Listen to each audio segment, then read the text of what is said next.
Chapter 17, 1975, The Chaos of South Vietnam, Farewell Dalat.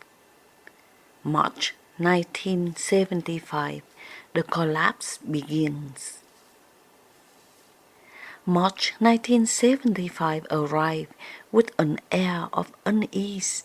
The winds in Dalat still carry the fragrance of pine and the familiar coolness that wrapped around our home on Yersin Street. Yet beneath that calm, the nation trembled.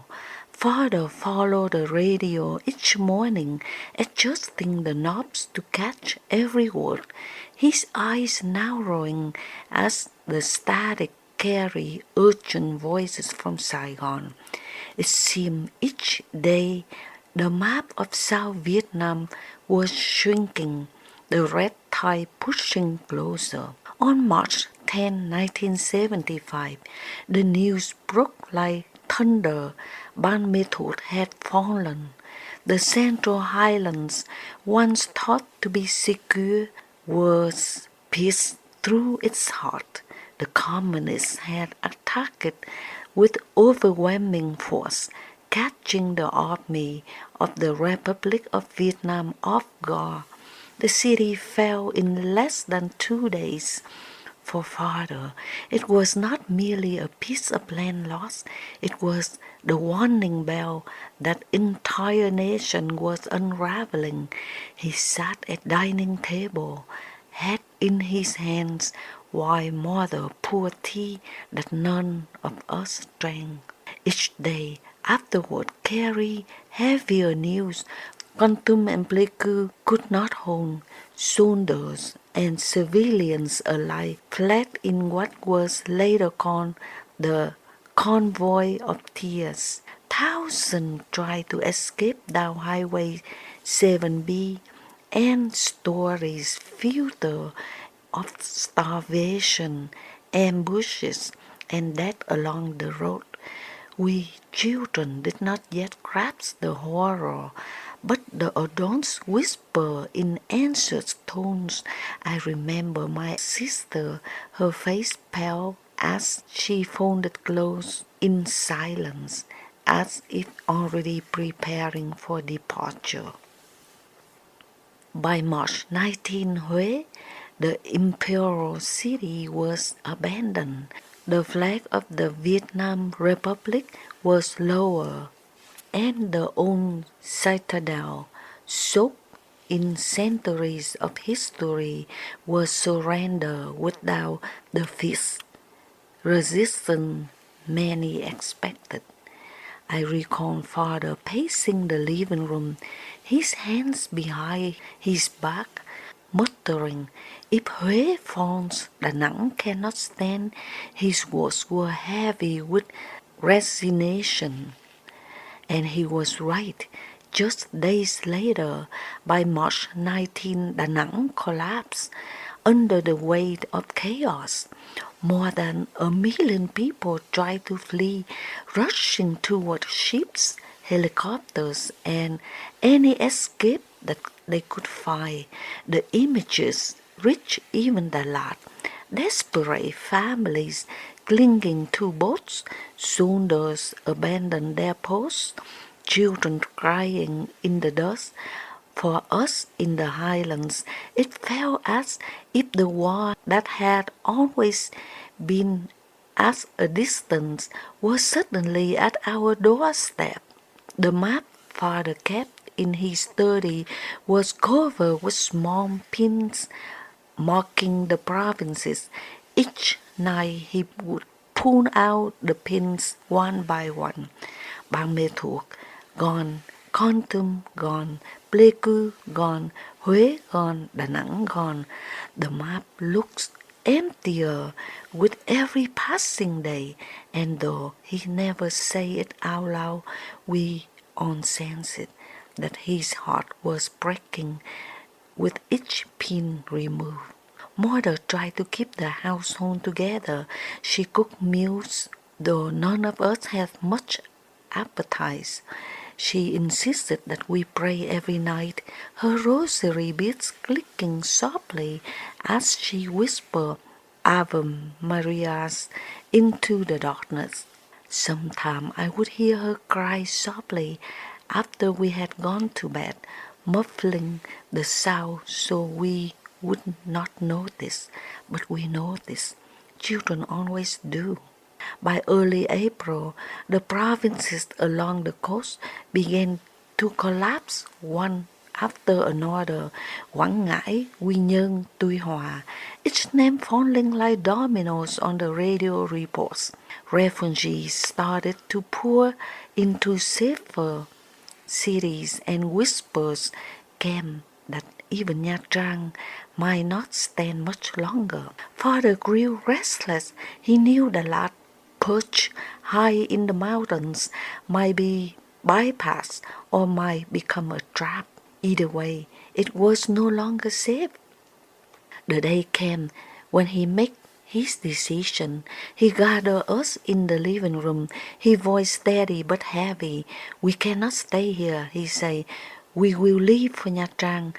Pack only what you can. Everything else we must leave behind."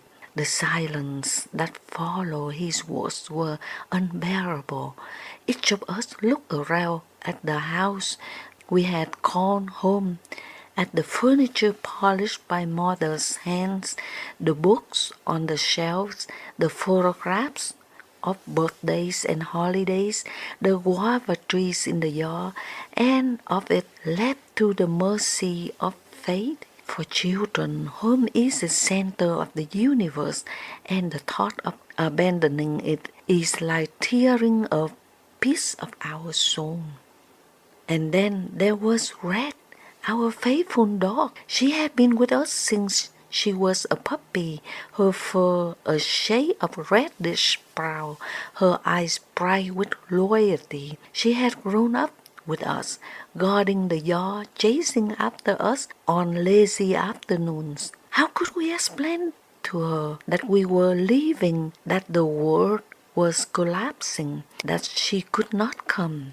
None of us dared to say it out loud, but the thought haunted us all. The preparations for departure were frantic. Father managed to rent a bus, a miracle in those days when transportation was scarce and everyone was desperate to flee. The driver was a man Father knew from veterinary department, willing to risk the journey for the price that seemed enormous. But there was no choice.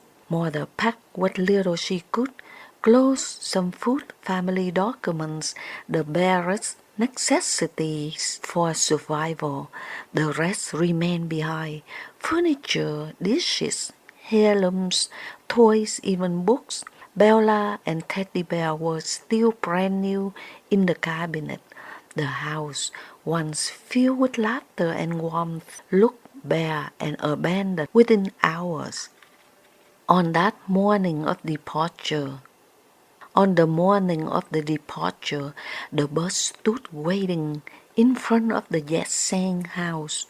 Its engine rumbled, its sides dusty from mountain roads. We children climbed aboard with trembling hands, clutching small bags. Mother lingered by the doorway, turning back for one last look at the house. I can still see her face, half turned toward the past, half forced toward the uncertain future. And then Red appeared. She must have sensed something was wrong, because she barked and ran toward us, tail wagging desperately. But we could not take her. The bus could not spare space for a dog. We tried to call her back, to calm her, but she leaped and circled the bus, refusing to be left behind. As the driver shifted gears and the bus pulled away, Red chased us. Her paws beat the earth, her body stretched with every stride. We pressed our face to the window, crying, calling her name, "Red, Red!" She ran faster, faster, her ears flying back, her eyes fixed on us with a loyalty that tore our hearts apart. But the bus did not stop. Slowly, inevitably, the distance widened. Her figure grew smaller, smaller, until she was only a dot in the road, and then she was gone. The silence inside the bus were broken only by sobs. Mother held her rosary in her hands, her lips moving in prayer. Father stared ahead, his jaw tight, perhaps to keep his own sorrow from spilling out. For us children, the image of red fading behind us would be etched forever in our memory, a symbol of everything we loved and lost in that single journey. The road from Dalat to Nha Trang. The bus rattled down the winding road and led out of Dalat, carrying our family and few neighbors who had begged for space. Its sides creaked with every turn, as though the machine itself shared our fear. The cool mountain air faded as we descended, replaced by the heavy heat of the lowlands. Inside, the atmosphere was suffocating. Each of us clutched our small bundles tightly, as though the few belongings we carry could anchor us against the uncertainty ahead. The children huddled close to Mother, who whispered prayers beneath her breath, her rosary beads slipping rhythmically through her fingers. Father sat stiffly near the driver, scanning the road ahead, every muscle in his body taut with vigilance. The journey from Dalat to Nha Trang was no simple drive. Rumors spread like wildfire. The roads were packed with refugees, convoys had been ambushed, bridges destroyed, villages burned. No one knew which stretches of road were still safe, which towns have already fallen. Every bend in the road carried the possibility of danger. We passed stream of people on foot, men, women, children, carrying bundles of their backs, pushing carts, even leading bicycles, weighed down with pots and blankets. Some were barefoot, their feet cut and bleeding on the gravel.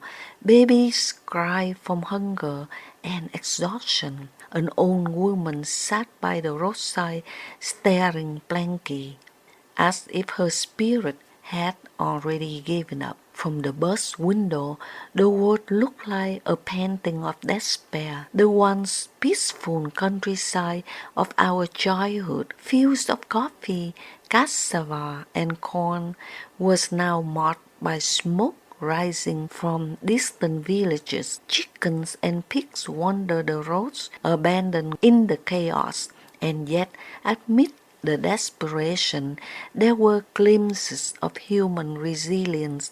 A mother lifting her child to her shoulders, a father carrying his elderly parents, children helping each other climb the steep paths. At times, the road narrowed dangerously, with mountains on one side and valleys on the other. We could see long columns of soldiers trudging, their uniforms tattered, rifles slung loosely over their shoulders. Some looked barely older than us children. They no longer marched with discipline, they walked with exhaustion, eyes hollow, faces covered in dust. Father's expression hardened as he watched them. These were supposed to be the defenders of the Republic, but they, too, had become refugees of war.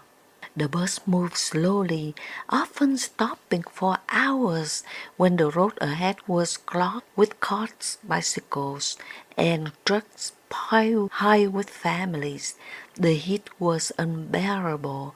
Children whimpered from thirst, and we shared the little water we carried, taking tiny sips. Mother tore pieces of dry bread and passed them around. Though she barely ate herself, she kept urging us, "Try to be strong, my children.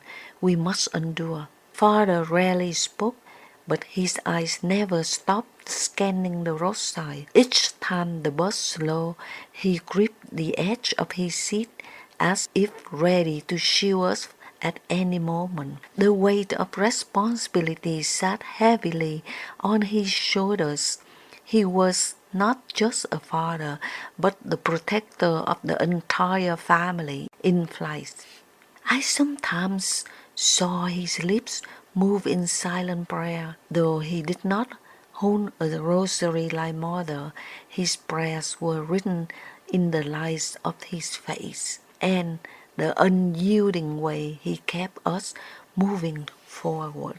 And yet, even in the midst of fear, memories haunted us. I kept thinking of Red, our dog left behind in Dalat, running until she could no longer keep pace. Her eyes stayed in my mind, a reminder of a home we had abandoned. I could see my siblings silent, wiping tears when they thought no one was watching. The grief of leaving Red behind was more than just the loss of a pet. It was a symbol of all we had lost: our home, our past, our safety.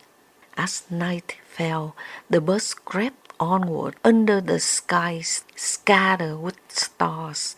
The road grew darker, the air cooler. We were told to stay quiet in case of an ambush.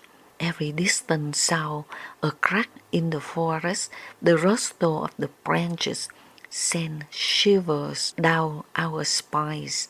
We knew there were guerrillas hiding in the hills. Some travelers carried small lamps, but father insisted we keep the bus as dark as possible. Light will draw bullets, he said firmly.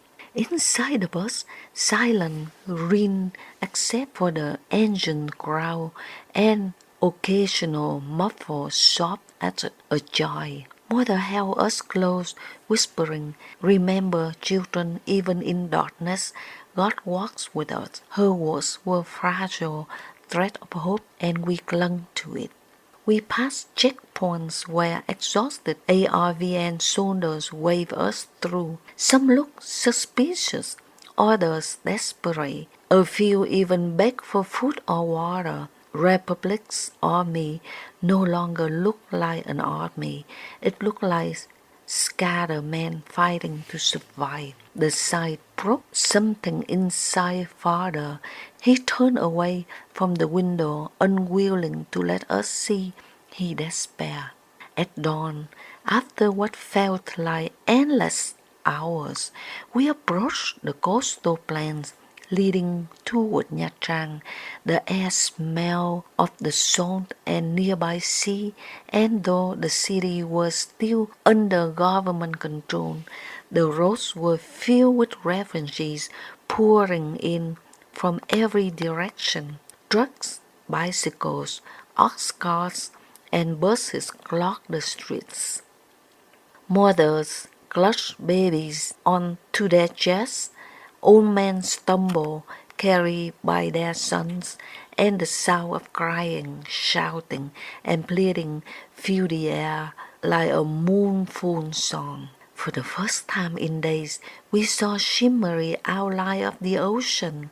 It should have been beautiful, but it brought no peace. The sea was crowded with ships already preparing for evacuation, while thousands of people on shore waited desperately for a chance to board. Our bus finally rolled to a stop in the crowded street of Nha Trang. The driver killed the engine, sweat dripping from his brow. "This is as far as I can go," he said. His voice carried the fatigue of a long journey, but also the unspoken truth none of us knew where safety lay anymore. We stepped out into the chaos, each of us clutching our small bundles, trying not to lose one another in the mass of people. The sun was rising, casting the golden light over a city trembling on the edge of collapse. For us, Nha Trang was not safe.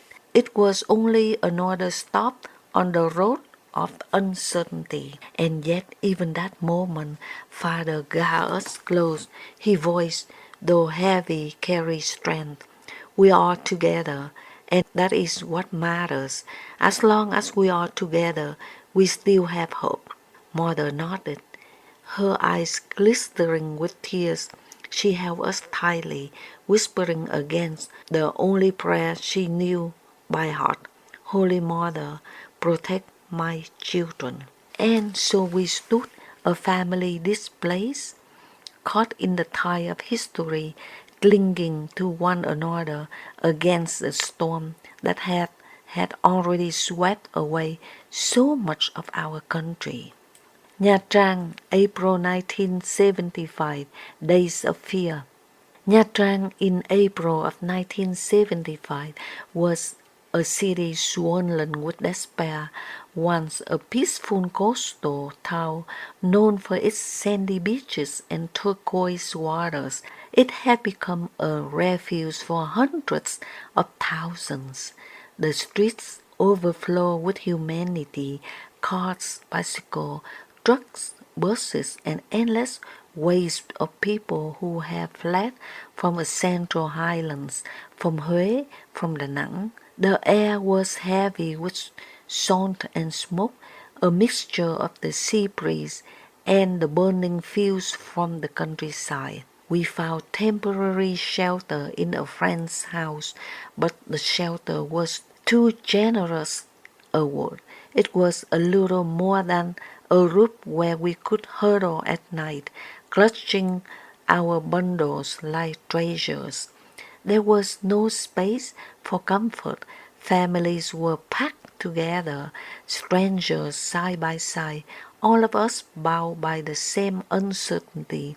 At night, we lay awake listening to the sound of distant artillery echoing in the mountains. Father moved constantly, speaking with neighbors, listening to the radio, searching for any information. His face grew more drawn each day, his shoulders heavier with worry. He was a man torn between duty of his country and duty to his family. His training, his work, and his veterinary service had tied him to the Republic. But now, as everything collapsed, only one duty remained clear: protect his wife and children. Mother rarely left the house. She stayed with us, cooking small meals from whatever rice or dry fish she could find in the crowded markets. She prayed constantly, the rosary almost never leaving her hands. When the sounds of gunfire or airplanes broke the night, she would clutch us tightly, whispering prayers into our ears, her body trembling even as she tried to keep her voice calm. The days blurred together. Each morning brought a new wave of refugees into the city. Families wandered through the streets in rags, children searching for food in the garbage, old men staring blankly at the sea. And every night brought rumors, Phan Rang my phone, Phan Thiết my phone. The communists were moving faster and faster. Then came the rushing news on April 16, 1975, Phan Rang fell. It had been the last major defense line along the coast north of Saigon. Thousands of soldiers and civilians were captured. Others were slaughtered in the retreat. The road to Saigon was wide open. That evening, Father returned to our crowded shelter. He faced action. Phan Rang is gone, he said simply. Mother closed her eyes. pressing her rosary to her lips. We children sat in silence, not fully understanding, but sensing the gravity in his voice. The fall of Phan Rang meant Nha Trang itself would not hold. Within days, the panic became unbearable.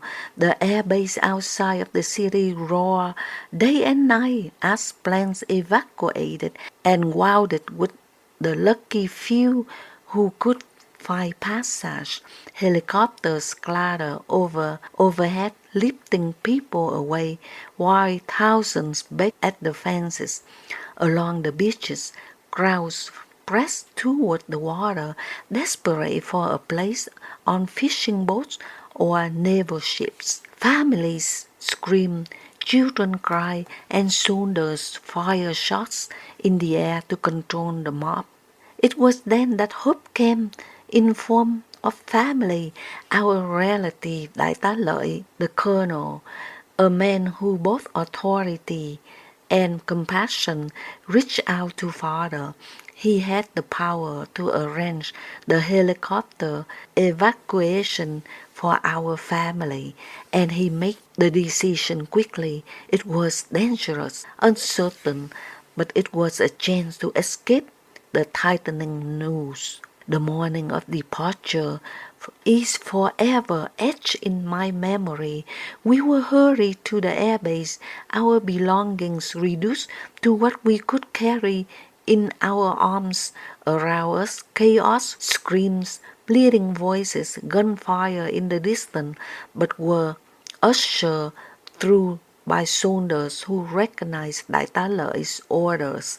Then we saw it, the enormous two-headed helicopter, its place sliding the air with a deafening roar. It looked like a beast from another world, a giant with open jaws, ready to swallow us whole. As we climbed aboard, it felt like being swallowed by a whale, pulled into its cavernous stomach. Inside, the air was thick with the stench of gasoline and sweat. The metal floor rattled beneath us. The noise was deafening, and the vibration shook our bones. We sat pressed together, holding hands, our hearts racing with both terror and relief. Outside, through the narrow windows, Nha Trang grew smaller and smaller. The city, the beaches, the streets we had known fading away beneath clouds of smoke and dust. The helicopter shuddered and tilted as it rose higher, carrying us towards Saigon. No one spoke.